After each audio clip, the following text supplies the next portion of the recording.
Karen from EdibleWildFood.com here, and I'm in part of my front garden right now. Many people who are my long-term subscribers may recognize this garden because this was the site of an evening primrose plant I let go to seed, and I had a contest about a year ago guessing how many seeds was in that plant. So I'll put a link to that video below. However, this year I've got jalapeno, and I have, look at the killer size of red peppers there. Well, they're not red yet. However, that's not what this video is about. It's a kind of a continuation, I guess you could say, of the evening primrose. So as I'm cleaning my garden here and getting rid of, well, let's see, there's actually some purslane there to eat, but there's the purslane, it's mixed in with the purge. So we got to make sure we're not eating purge, only the purslane.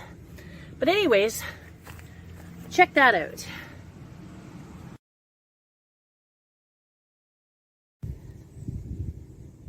Last year, a lot of those seeds got into this soil, and throughout the season, as they grow, I like to pick them and put them into my salads or sandwiches. But I have a really great idea for these right now. And I'm going to take you into the kitchen shortly to show you what I'll be doing with these leaves of the evening primrose. And there's actually some here too. There we go. So let's get these out of my garden and into my kitchen.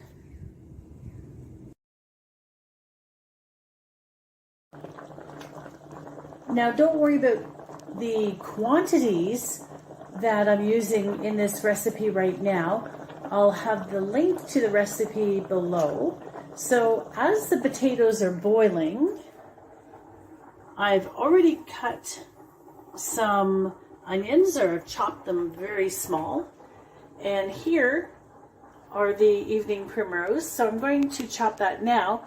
And in the event I feel I don't have enough, I'm going to go out in my garden and add a little bit of lamb's quarters.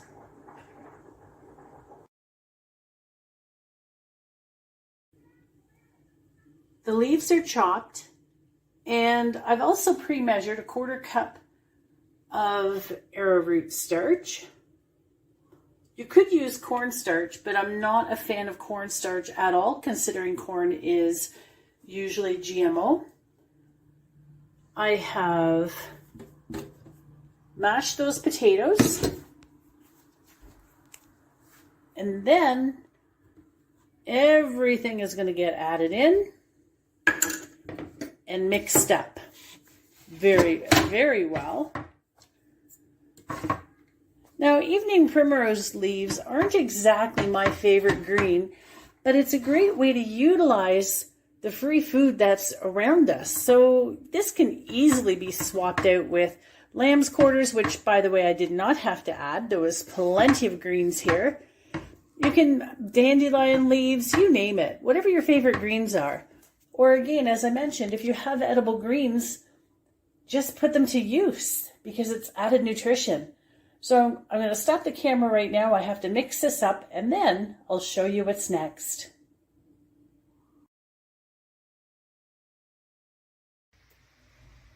Okay, so what I did, the potatoes were mashed. I added everything in here, and I actually spent a little bit of time kneading it. So what I'm going to do now is roll it out, and it doesn't have to be perfect. I'm just doing maybe 10 inches here by, oh, I don't know. Let's see, let's redo that. 10 inches by about maybe 2 inches. Then I'm going to take my silicone spatula and maybe 1-inch pieces. Cut it like that. And what I'm going to do next, and I'm just going to show you a little bit just so I don't take up a lot of time here. So each one of these I'm going to roll out, and these are much thinner.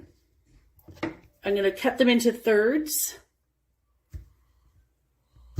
Now I'm going to repeat the process, and when I'm done, I'll be back.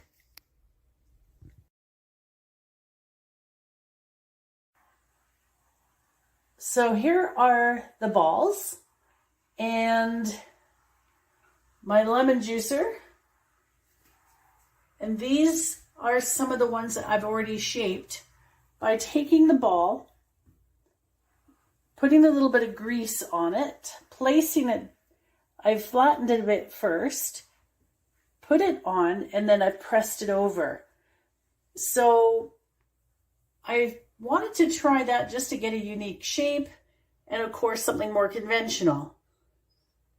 As I'm doing that, I have my oil heating up.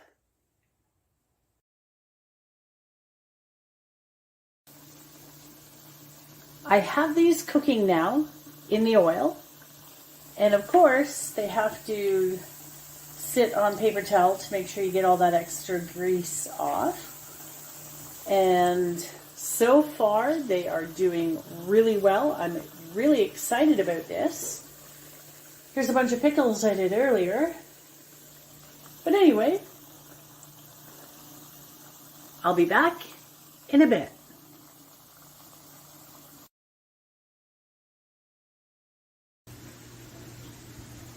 And here is the final product. This is where I come outside to do the photograph that goes on my website. And so not all of them are out here, but check it out.